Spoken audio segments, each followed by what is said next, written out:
Welcome back to Beekeeping 101. I'm Kamon Reynolds, and this video is about sugar syrup or sugar water. And should we feed our bees? Should we not? Should we use supplements? Should we not? Let's talk about that. As a new beekeeper, these are important things that you need to know. And even if you got a little bit of experience, we're going to deep dive into this and talk about some logistics and all kinds of stuff. And if you have any questions that we didn't cover in this video, leave them down in the comments and we'll try to get to those. To quickly answer, should you feed sugar or not? The answer is often yes, especially for newbies. And it's really about timing, what your bees have. And as you get more experience, you should know when you should feed and when you shouldn't feed. So in other videos, I've showed you what a deep frame is. That has about 6 to 7 pounds of honey or sugar syrup that will be condensed down to be like honey in that frame. And any good strong colony that has at least 8 frames of bees or more requires at least 3 of those. It's about 21 pounds. Any less than that, and they'll actually hold back. They'll keep the queen from laying as much, or they'll actually cannibalize some of the brood because maybe the queen's just laying anyways, especially if she's a young queen. She'll just continue to lay.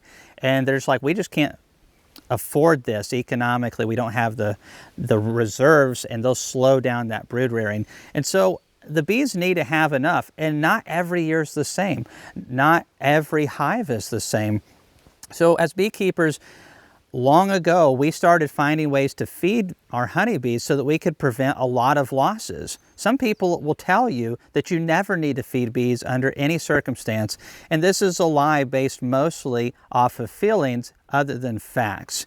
Even the research on wild bees shows that the majority of them, 5 out of 6, do not make it to their second year. And there's a lot of reasons for this. A lot of times it's because there's not enough nutrition. Maybe they swarm at a wrong time of the year, or maybe there's a drought. Maybe there's too much rain when they should be out of the hives working. That's why agriculture and beekeeping is a little bit complicated, is because every year it can be a little bit different. So try not to sweat that, but as a beekeeper, understand that you have a role to play, and that is to watch what's going on with your bees and address any issues where we can. We're not perfect, but we try to be. We definitely don't want to get any of the sugar water or sugar syrup into our honey supers, but we definitely can use it wisely to help our bees out. So let's talk about how it could help our bees out and what it's trying to do. What is the benefit of feeding sugar syrup to your bees? So we're trying to mimic nectar. And what does nectar do for bees? Nectar is very thin, mostly water, a sugar type syrup that's coming in. It's not the same though. It definitely is more beneficial to bees than a sugar syrup. And we're going to talk all about white sugar, more minerals, supplements, and here in just a minute. But let's talk about nectar, because we have to understand what the premium situation is. And that would be nectar produced by thousands of plants worldwide. So depending on where you're at, it could be coming, in my area, from blackberry blossoms, clovers. It could be coming from basswood trees or linden, same thing. Or it could be coming from black locust. There's so many things, and if you're in Hawaii, macadamia nuts, or bottle brush, or whatever it is, kiave, that's a good honey right there. But when these nectars come in, it's mostly water. It's thinner than what we typically feed our bees, and the bees have an enzyme in their honey crop called invertase, and as that mixes with this, it helps invert the sugars in it, and they're ripening it down. They fan their wings, and they're trying to make a long-term storage energy source, and that's mostly what this is for the hive. It's an energy source. Nectar, it just doesn't last very long. It'll ferment very quickly. And so the bees need to ripen this down, store it into the combs, and that's how honey is created. However, honey is not the same as nectar. Nectar is very stimulating to the colony. It helps them produce wax better. It also, when it's fresher, is better for the bees. Honey over long periods of time, even in the hive, degrade. And not all honeys are created equal. Some honeys that have more mineral content can be very hard on bees in extreme northern climates where they're inside of the cluster for months on end. If you're in Canada, Montana, Vermont, or somewhere like that, some of the honeys like goldenrod that have a lot of minerals or heavily crystallized can actually sometimes be hard on your bees going through those long winters. It's actually really interesting that sometimes the natural stuff can cause some issues. I know some people will say that's impossible. It is so. There's actually a couple types of pollens that are very toxic to honeybees. The California buckeye, the yellow clematises. There's a couple of them that when the pollens come in and they feed it to the brood, it's toxic to them and it kills them. So not everything in nature is just working for the betterment of everything. You know, there's things that like to eat bees too. So I'm getting off on a little bit of a tangent here, but I want to paint this picture that it's not just as simple of everything is good over here and everything's bad over here. It's more complicated than that. So nectar has a lot of little things in it that are very important that help the hypopharyngeal gland, which is the gland that helps the bees produce jellies to feed the brood. There's also other glands, and there's many things in nectar that are really good for honeybees, but it's not usually your big minerals, and this is really important. We're going to get into this white sugar here in a second. It doesn't have a lot of mineral content. Honey has healthy things for you, and it's definitely the best sweetener out there. However, nectar is better for the bees. As it ripens down, hydrogen peroxide is created. This purifies and cleanses the bees' guts. It cleans out the hive. This hydrogen peroxide effect is phenomenal. And when you actually put some honey onto your skin and it starts diluting with a cut that you have, all the fluids that your body produces, it is going to create hydrogen peroxide and you get a sustained antiseptic. And so they actually use this on injured sea turtles and various things like that. But when honey is sitting undiluted, there's little to no activity like that at all. So there's some benefits of this thin nectar coming into the hive. But there is not a lot of roughage in it, not a lot of minerals, and the bees actually filter nectar extremely a lot in order to make sure there's not a lot of stuff in there, because they don't want it to cause problems with their guts, and they also want it to store good. And so we have to remember that, and that is why it's always been recommended and will always be that white sugar is the best for feeding your bees. White refined sugar has basically nothing in it but sugar. And this is way better for the bees than something like a Rapidura or all the other organic brands that don't have the minerals pulled out of them. Now for humans, it's a different situation, very different digestive systems. Bees are getting minerals, fats, proteins, all of those things, primarily from pollen. There's some that come in from nectar, some from honey, but it's a very small amount. Nectar and honey is made for giving bees energy, primarily, and also helping with some immune system stuff, small level things. Very important, but small. Pollen, especially diverse, healthy pollens, is really good about building bees, growing bees. It also is really good for immune function, but not all pollens are created equal. Some pollens by themselves are actually inadequate on growing bees, and it takes multiple pollens to create a perfect bee food. And then some pollens by themselves are perfectly fine and can raise perfectly healthy bees. And then there's some that are toxic. So it's all over the place. Mostly you don't even need to worry about all this stuff, but I want to give you the context. White sugar is best because it doesn't cause any buildup into the bee's system, especially in wintertime. If you feed bees roughage, whether that's powdered sugar with cornstarch in it to keep it from clumping, or it's a organic sugar with all the minerals in it, the bees are sitting stuck in the hive and they have to hold their bowel movements for long periods of time. And down in the deep south, you can get away with all kinds of stuff that people will tell you all day long. These additives are the best additives in the world, and they might actually help a little bit sometimes. But as long as the bees are able to get out and down in Texas and Alabama, and even here in Tennessee when it gets 50 to 60, and take a cleansing flight, anything that could have caused a problem, they just let the fields have it, so to speak. However, if you're up north and your bees are stuck in there for 2 months, 3 months, or maybe even longer in some places, this ash content, this excess mineral buildup in the gut can cause massive gut problems and can actually kill a good healthy hive. So it's important to use unrefined sugar. This is going to be the best energy source. It's very easy to mix. And it also is just exactly what the doctor ordered. But it is not nectar. and it is never going to be as good as a healthy nectar. Now let's talk about mixing your sugar syrup. There's a couple different ratios that are primarily used. However, don't get too caught up in all that. It's mostly about what's most useful at the time, and you can be a little bit flexible. Keep in mind that the nectar that comes in that bees make their honey from is way thinner than our typical lowest ratio, which is a 1-to-1. So this is a 4-pound bag of sugar. It's super easy to mix. 4 pounds of this to 4 pounds of water, and you're good. Now it's fairly close in weight. So if you were to put this in a container and then to fill water up in a container to the same level, it's so close to a 1-to-1 ratio. It's not perfect, but it's very close. And again, we don't have to get too caught up in this. I'm not going out whenever I'm mixing things, and because I'll mix hundreds of gallons of feed at a time, I'm not going, man, this has to be exactly 1-to-1. I just get it close. So honestly, what I would do is probably take one of these quart jars right here. Well, actually, this is what I'm going to do right now. And we are going to fill this with water first.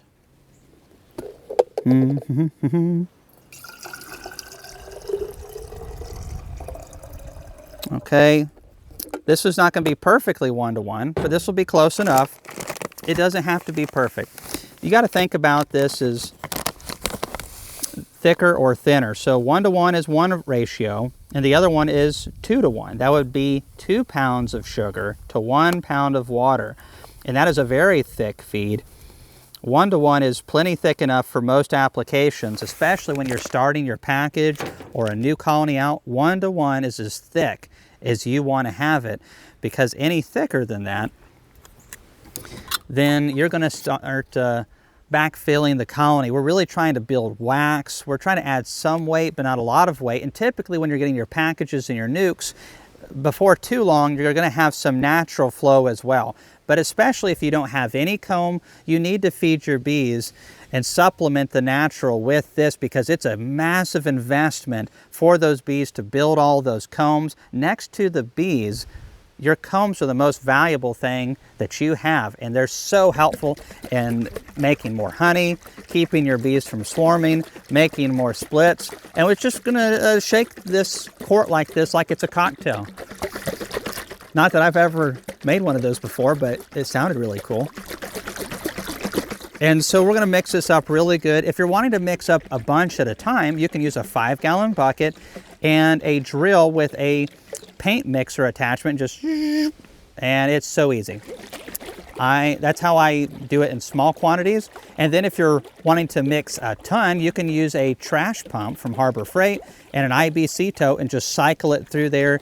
And that's a little bit more complicated, but it's still not that hard. So now we have this 1-to-1 ratio, or very close, and that's going to work really good. And because there's a lot of water in there, the sugar will stay in suspension, and we don't really have any at the bottom of the jar, and that's working really good. Now I'll tell you, when you're making 2-to-1, and this is most of the time used going into winter, if you're prepping your bees, and let's say it's September or October, and you're prepping to go into winter, and you're looking at your hives, you're like, these are good looking bees, but they need more weight, you're going to want to feed a 2-to-1, so it takes less work for the bees to drop the moisture content out of there. But you want enough water in it that the bees can invert it and impart everything that they want to into condensing that down, place it into the combs. That's the best way to feed your bees, is with sugar syrup. There are emergency methods, there's fondant, there's all kinds of sugar bricks and other things. We'll have videos on that in the future. However, this is your standard way of feeding. A quart jar for a new beekeeper is a great size, and all we have to do is poke a couple little holes in the top.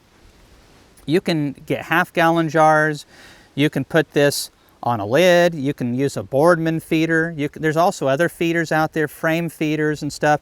Honestly, some of the best feeders out there are the ones that you already have, especially if you only have a couple of hives. I prefer a little bit bigger than this.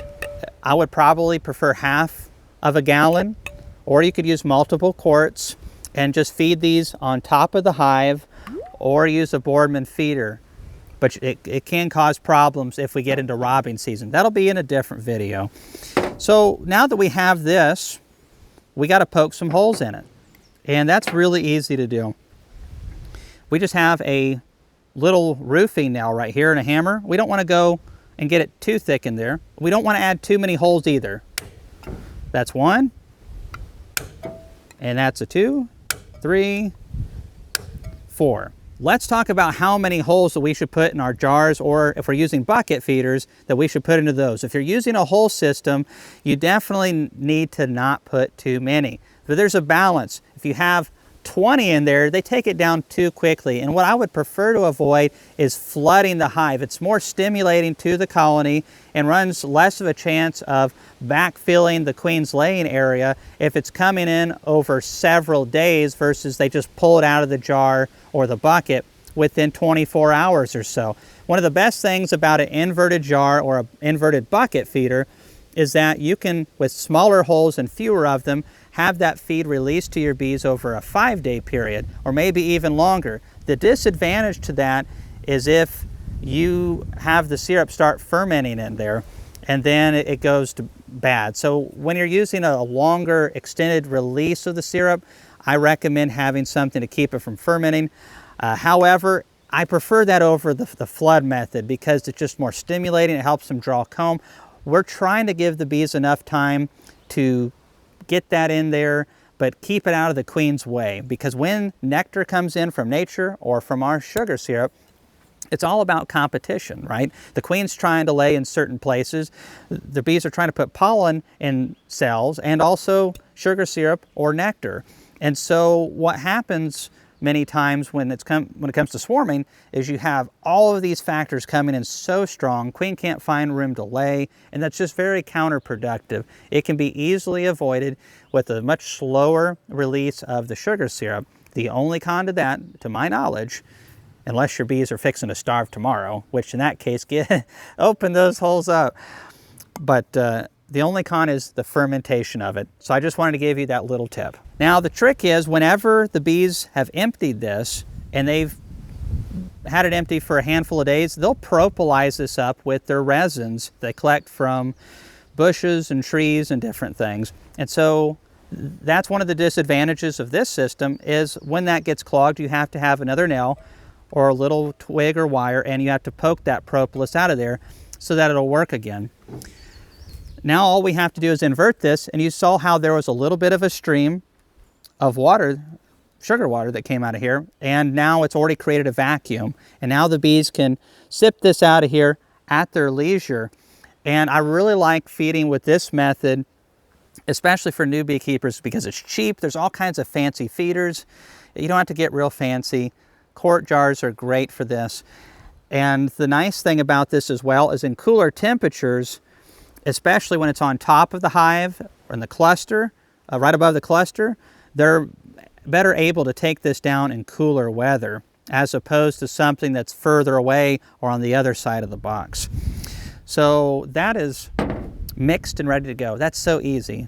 Now 2 to 1, we're not going to show you that in this video, but again, that'll be 2 pounds of sugar to 1 pound of water. That is going to be very hard to mix. And I actually don't recommend that you mix that up myself, because the sugar oftentimes falls out of the water. It's just so super saturated, and a lot of it collects at the bottom and it becomes a little bit of an issue. So I prefer to do a 5 to 3 ratio. That's 5 pounds of sugar to 3 pounds of water. And if you're mixing that up, I do like to get a little bit more precise with that. Use hot water. If you're using a 1-to-1 ratio, you can just use room temperature water. It mixes really easily. But if you're doing a thicker one, you're definitely going to want some warmer water right there. So that's ready to feed our bees, and they're going to take this in and it'll be just fine. Now, there's a few additives that we can put in this that'll do a couple of different things. So again, this isn't as good as nectar, but this is a good energy source for bees. It's going to help them draw wax. It's going to, especially in these early spring days for our package, when it gets cold, they're trying to rear brood. And if it gets down in the 30s with your package, it doesn't matter. that brood has to be kept over 90 degrees Fahrenheit. And so they are going to burn through this type of food in order to keep that brood warm. So depending on your weather, they may burn through more of this or not. And especially if they're having to draw wax, they're burning it in all directions. So a new package, I would probably want to give half a gallon a week to it and just keep them growing. And as they get bigger, they might need a little bit more. We want to feed these bees until there's either a massive flow going on, which you probably don't recognize at this point, or until we get at least 2 boxes of drawn comb, 2 deep boxes. If you're doing all mediums, that'd be about 3 mediums completely drawn. The first year, we're really not focused on honey. We're focused on getting the bees established, getting this comb, and all that. One of the problems with sugar syrup is that it can ferment. And so we don't want that because the bees won't take it if it gets really fermented. And it also just is stinky and messes our jars up, and you can get a little bit of mold in there. A little bit of mold isn't that bad though. And you've probably seen some of my jars maybe in other videos, and it's not the greatest in the world. But I don't want my sugar syrup moldy. So if the jars are a little dirty, that's okay. The bees will be fine, but we definitely don't want nasty sugar syrup. And this will ferment. So what we can do is add a couple products to it. Some people will add a little bit of vinegar. I don't like this one personally. I hate the smell of vinegar. I don't think the bees like the vinegar very much, but it does add some acidity to it. But you don't want to use the apple cider vinegar, in my opinion. Use the nice white distilled vinegar that doesn't have all the roughage in it. But if I had to pick, now, and money wasn't an option, this one I think is the best one right here. This is a product that you can purchase from a bee supplier called Hive Alive, and it has thyme in it. It also has some of the seaweed in it, and it has some nutritional stuff. This will keep that sugar syrup from fermenting for about a month and a half, so it keeps things clean. And you just pour a very little amount. That's plenty for that jar right there. And that'll keep it clean. It smells really good. Of course, you'll have to stir that up and mix it really fine. But that has a couple of healthy things in there for them. And keep in mind, with all this isn't new stuff, a lot of it. The thymol and thyme oil has been used in beekeeping for over 100 years. And feeding bees sugar syrup and sugar-related products, fondant, whatever, has been done for like 150 years. This has been proven. It works very, very good. Now, that is going to have to be stirred up, but this is ready to go on a colony.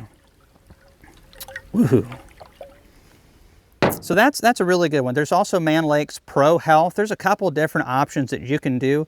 There's even beekeepers that'll use a little bit of bleach to preserve their sugar syrup, and it does preserve it. However, I don't like the idea of that going into my bees' guts. I'd prefer something more natural. So this is going to be awesome right here. However, we've already talked about nectar is better than sugar water.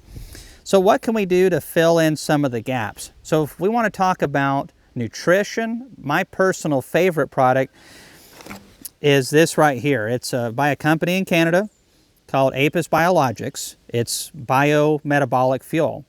And how they created this product is by actually researching nectars and honeys and what type of minerals and what types of acids and natural things were found in nectar. And they're like, all right, this is the ratios that are coming in, this is what's going on, and we want to make a supplement that would mimic that as much as possible. And that's basically what a lot of beekeeping is mimicking what nature's doing. Sometimes nature's not providing the most ideal situation, but we're trying to duplicate that and mimic nature as much as possible. That's what this product is designed to do, and this is what I put in my sugar syrup for my bees.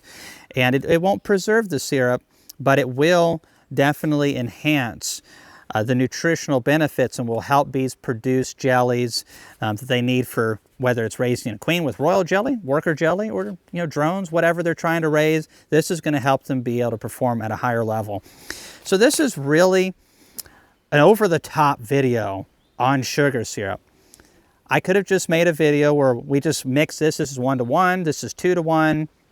Here's how to poke a couple holes into this quart jar, and that's all there is to it. Some of you have made it all the way to the end. Congratulations. Some of you are like, man, this is too much detail. I'm here to tell you, as a new beekeeper, and I was one over 20 years ago, there's so much that you don't know. There's so many confusing things online, and there's even books that aren't providing enough context to you. My goal is to not give you the most beginner, low-level information ever. I want to give you that, and then I want to give you the context of the advanced things that we've learned over the years that helps shape how things work in the bee yard, so you can make the best decisions this year, you can make even better decisions the next year, and on your journey, you'll be fast-tracked to not just be a beginner beekeeper, but a veteran beekeeper that is a pillar of your local community, providing healthy bees, maybe to other beekeepers, if you have a couple extras, or if nothing else, some honey for you, your family, and your friends. It's a wonderful thing being a beekeeper. However, there's a lot you need to know, and there's a lot more that you still need to know. Thanks for investing into your education. Thanks for being a part of the beekeeping industry. And if you have any questions about this video, leave them down below, and we'll see you there.